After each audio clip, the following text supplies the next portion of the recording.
Bonjour, l'association Vélo pour tous est heureuse de vous présenter le numéro 0 de Malin, le magazine local d'information niortaise. C'est un numéro expérimental, jetant les bases d'un projet de magazine mensuel couvrant la vie niortaise, qu'elle soit sportive, culturelle ou sociale. Une nouvelle activité sportive est offerte par la Maison pour tous de Chanclérault, le street hockey. Un nouveau sport américain est débarqué à Niort depuis cet été, le street hockey. J'ai retrouvé Ricky sur la place, il passait en faisant du roller. Puis il s'entraînait avec sa crosse, on l'a rencontré, puis on s'est tous rassemblés, puis on a commencé à monter une équipe. Et après, en fait, c'est grâce à lui qu'on a découvert ce sport. Les règles sont presque les mêmes que celles de son grand frère, le hockey sur glace. L'équipement obligatoire est roller en ligne et protection. La Maison pour tous fournit gants, crosses et casques. Dans les premiers âges que l'on a commencé, on a commencé à 13-14 ans. Voilà, pour former une équipe assez mature, si on veut déjà, qui commence à être solide. Il y en a quelques-uns qui ont 12 ans, qui étaient de la Maison pour tous de Chanclérault. Notre site à nous, notre QG, où se trouvait notre première place où on en faisait.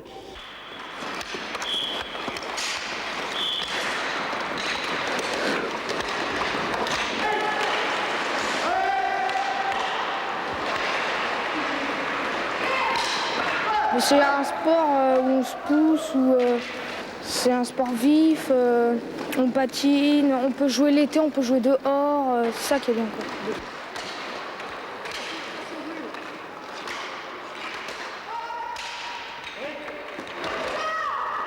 quoi. Moi, ce qui me plaît, c'est souvent quand on se bourre dedans, en fait.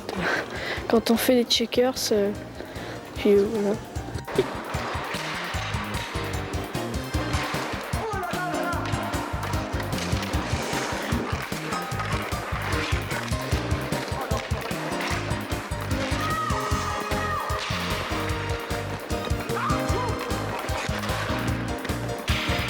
On aimerait qu'après, par la suite, oui, pourquoi pas, une équipe de filles. On a à peu près 5 filles qui aimeraient faire du street hockey. Alors pour l'instant, on est en train de les entraîner un petit peu à faire du patinage.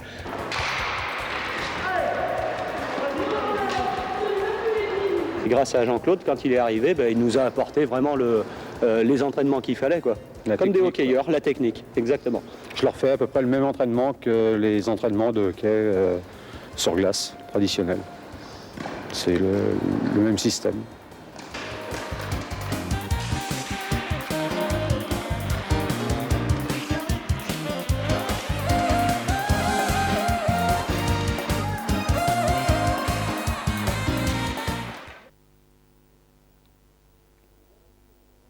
C'est le dernier week-end de novembre qu'a eu lieu à Cholette la Coupe de France des mini-bolides.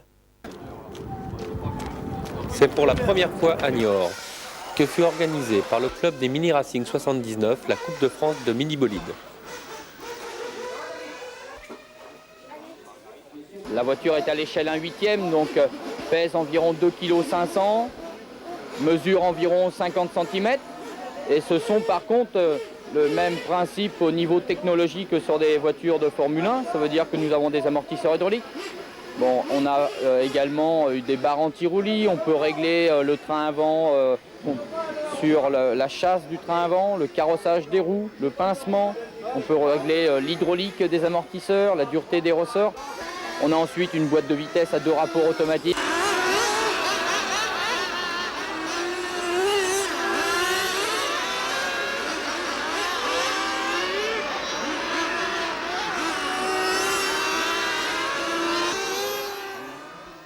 La voiture de José Rosas, vainqueur du concours de carrosserie. Deuxième position, la voiture de Éric Poisson, aux couleurs de la ville de Niort. C'est vrai.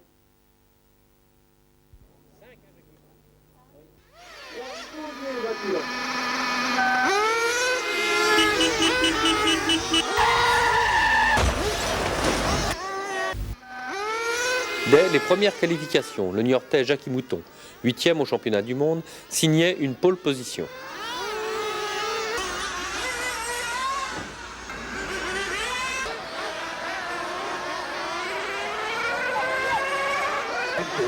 Le public s'était déplacé très nombreux pour découvrir ces bolides qui atteignent jusqu'à 100 km/h.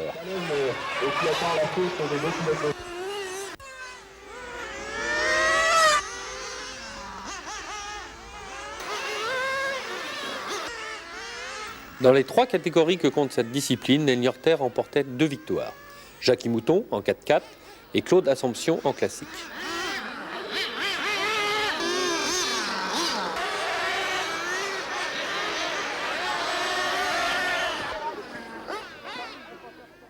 En première position, on peut l'applaudir, il est Niortais, il habite à Niort, il fait partie du club de Niort, Claude Assomption.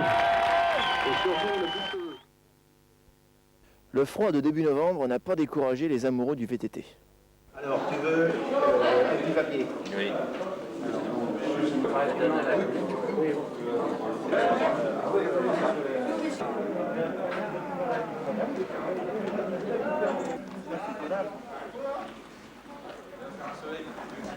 Voilà, mais si on se perd pas en route, hein, ben on sera là à midi. Hein? Le club de cyclotourisme de Bessines organise depuis plusieurs années une randonnée à travers le Marais Poitevin. Le départ s'échelonne à partir de 8 h et chacun va selon son rythme et son humeur découvrir les charmes automnales du Marais Poitevin.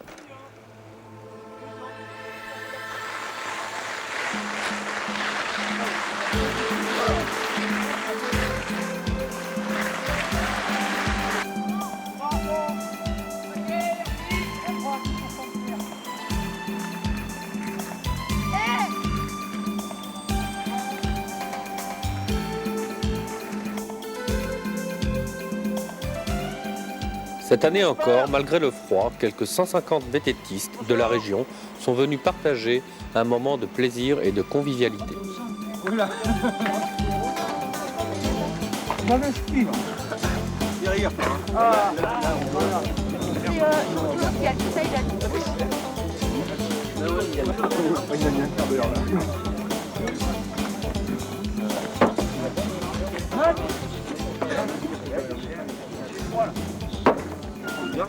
Sans gants. Sans gants. Oh bon sang. Oula. Encore plus. Oh là là. T'as vu le monsieur, il prend en photo. Hey Guy. Nous aussi. On est derrière. Courrier, les télévisés. Oui. Encore moins. C'est bien.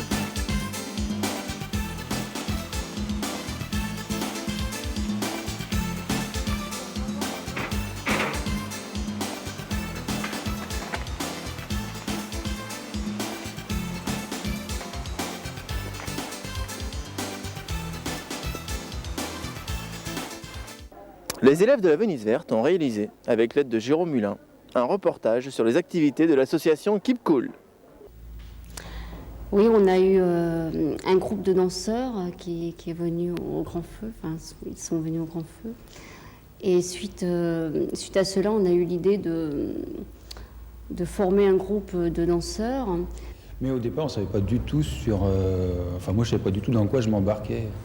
Du point de vue danse, moi, j'ai toujours aimé danser, mais je ne savais pas du tout si on allait faire du tango, du rock'n'roll, des claquettes.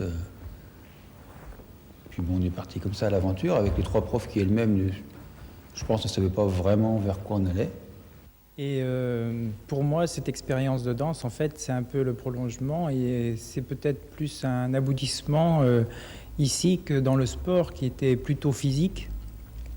Tandis que la danse, on trouve autre chose, un petit peu plus artistique, un peu plus d'expression. Donc c'est quelque chose qui me correspond mieux.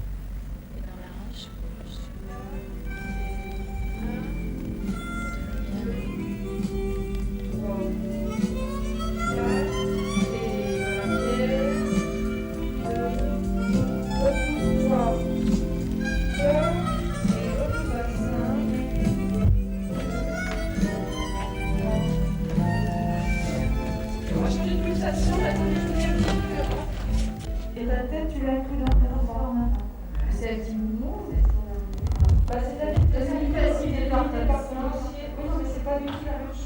Ils sont confrontés aux mêmes difficultés que sont confrontées des personnes qui n'ont jamais dansé, qui sont relativement débutantes, c'est-à-dire il faut intégrer à la fois l'espace, le temps, le rythme, les gestuels. Il y a un énorme travail de toute façon de leur part, hein. C'est assez gigantesque. Tout doucement, on cherche, on essaye, et puis c'est difficile, et puis la création, l'expression, c'est pas simple, quoi, de soi-même, c'est intimidant. Mais en même temps, une autre recherche par rapport à nos techniques qui du coup allait dans quelque chose de plus profond. Moi, comme c'était ma démarche déjà, ça amplifiait vraiment une démarche très intéressante vis-à-vis de ça, quoi. Vis-à-vis de quelque chose de beaucoup plus profond à l'intérieur de soi, puisqu'on est limité au niveau de certaines formes de techniques, quoi.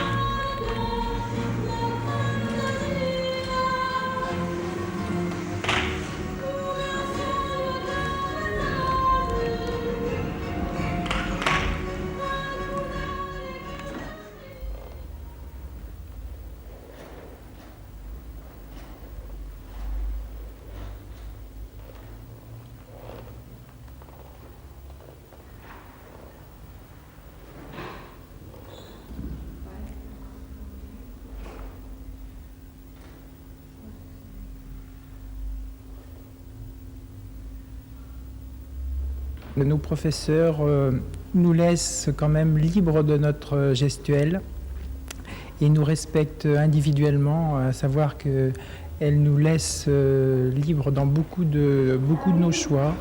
Elles corrigent la qualité de nos mouvements et mettent en place la chorégraphie d'ensemble, mais on a quand même une très grande liberté d'expression.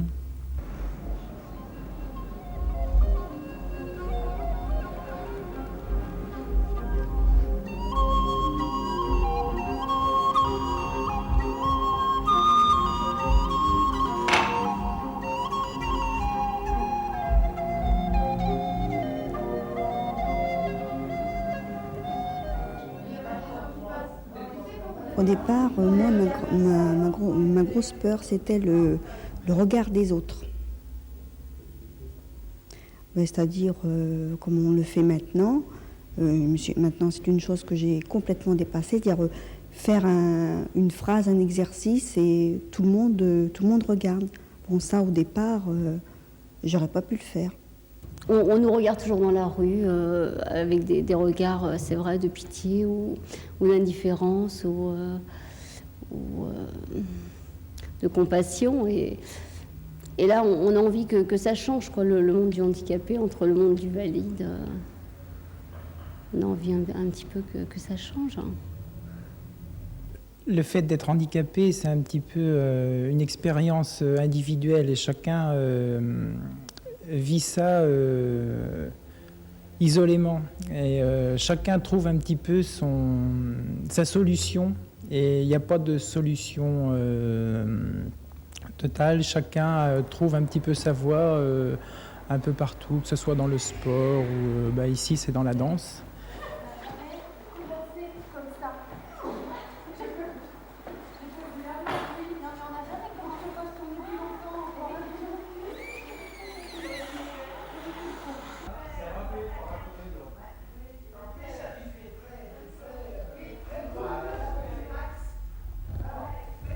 C'est enthousiasmant parce que je ne sais pas comment dire, je suis dans un état vraiment d'élève, j'ai vraiment l'impression d'être une élève vis-à-vis de ce spectacle-là. Parce qu'on a à prendre le fauteuil, on se retrouve dans une situation aussi forcément d'élève, quoi. Et le fait qu'on travaille tous ensemble la mise en place de la chorégraphie, ça c'est vraiment comme un pied d'égalité, quoi. Quand on est handicapé, c'est essayer d'exprimer par ce qui nous reste, par le corps un petit peu déformé qu'on a ou mutilé, d'essayer d'exprimer quand même des choses. Donc pour moi, c'est l'expression et et c'est débouché sur une forme de liberté.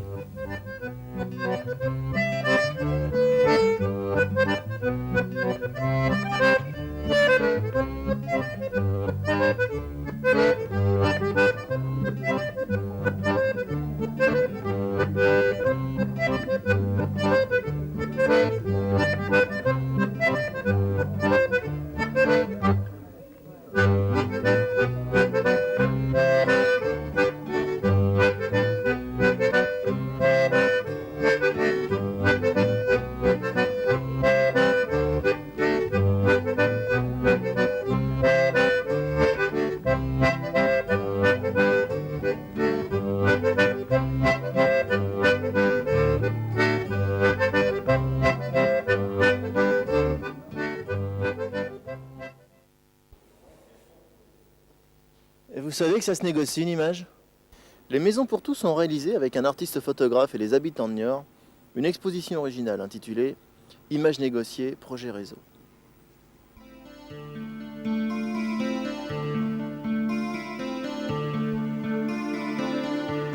C'est un travail qui porte à la fois sur l'identité des personnes photographiées, mais aussi sur leur réseau de connaissances, de relations.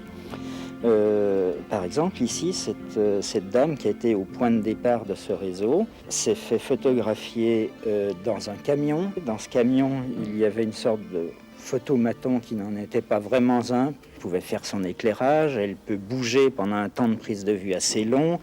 Elle peut évidemment travailler son expression à l'aide de Polaroid que l'on réalisait pour préparer cette prise de vue. En somme, ce portrait, nous l'avons réalisé ensemble, c'est ce que j'appelle une image négociée. La personne ensuite me désigne un lieu ou un objet qui lui est affectivement proche ou familier, que moi je photographierai à ma façon.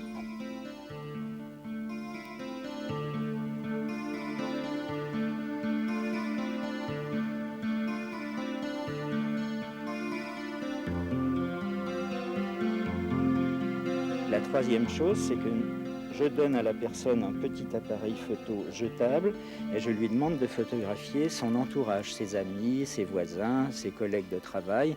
C'est elle qui va choisir. Et là, elle fait entièrement ces images-là, donc elle en est, elle, tout à fait responsable.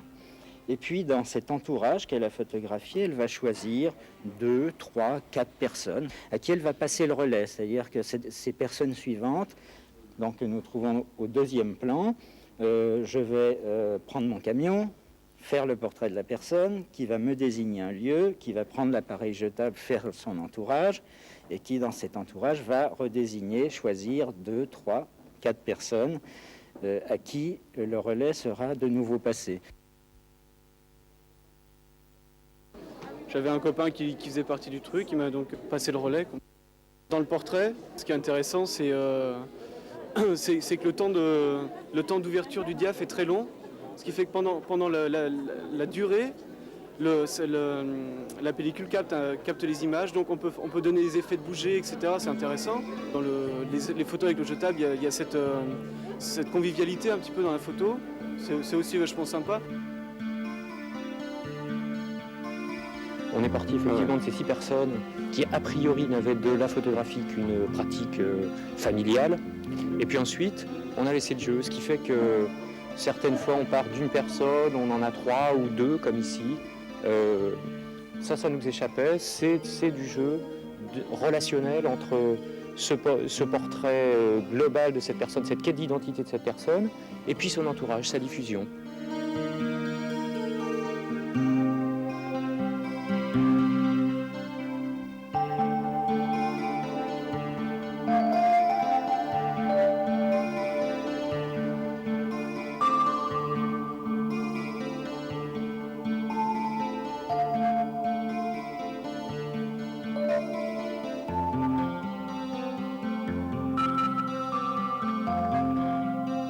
Sur Niort-Centre, tout le réseau qui a été développé par Brigitte, il passe à la MPT, voir ne serait-ce que déjà où ça en est par rapport à cette opération.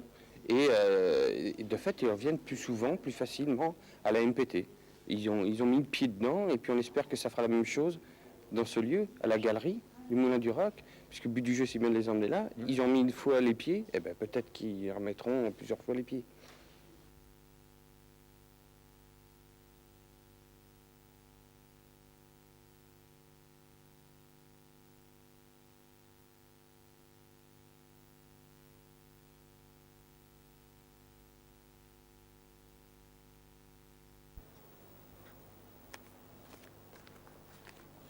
Sujet, match d'impro.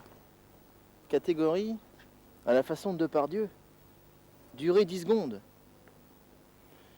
Bon, un match d'impro. Un match d'impro, c'est quoi? C'est quoi, Juju, un match d'impro? C'est deux équipes sur une patinoire qui rivalisent, qui improvisent, par exemple... Mais qu'est-ce qu'il a à se marrer, lui? Qu'est-ce qu'il a à se marrer, le gars, là? Oh, tu as un coup de boule? Hein, dis, c'est un coup de boule que tu veux?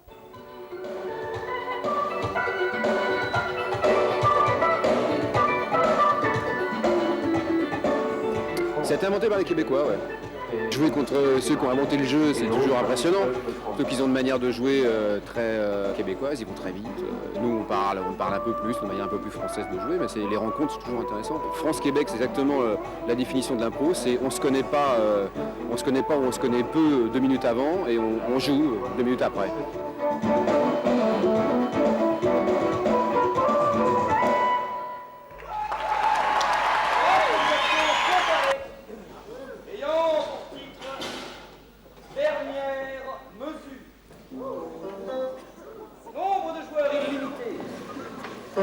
Catégorie libre, durée 1 minute.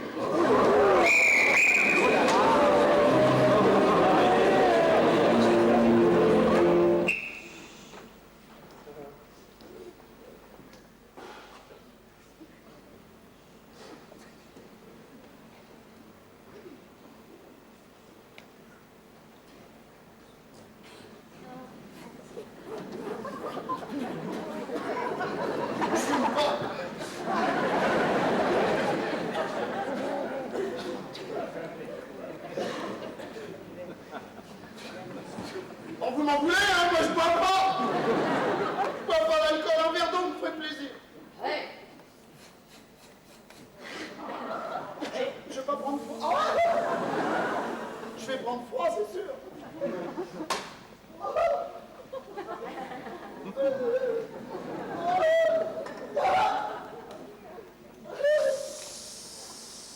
Une dernière chose à dire.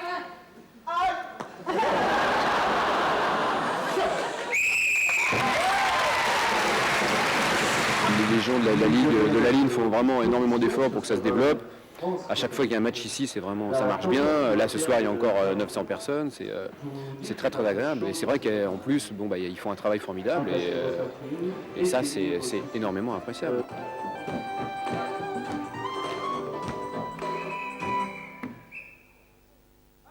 Improvisation mixte ayant pour titre Nos amis les bûcherons. Nombre de joueurs illimité. Catégorie à la manière de Jacques Demy. Durée 6 minutes.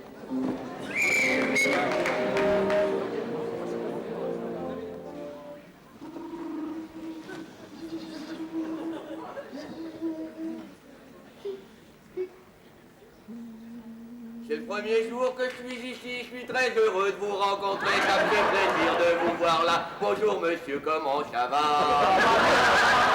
Ça va bien, ça va bien, ça va très bien. Quelle virilité dans ce geste. Il n'y a point là de détresse. Après avoir aiguisé la file de marche, je laissais frapper, oui, je laissais frapper.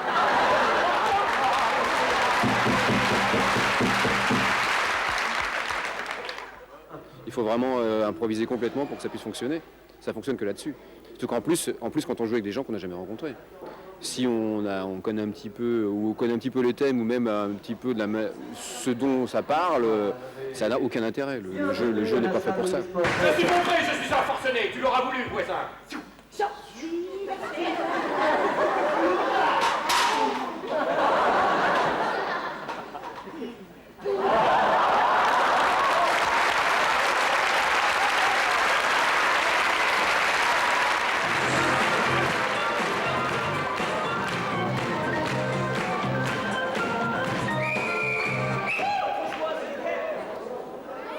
C'était la première fois et ça m'a beaucoup plu.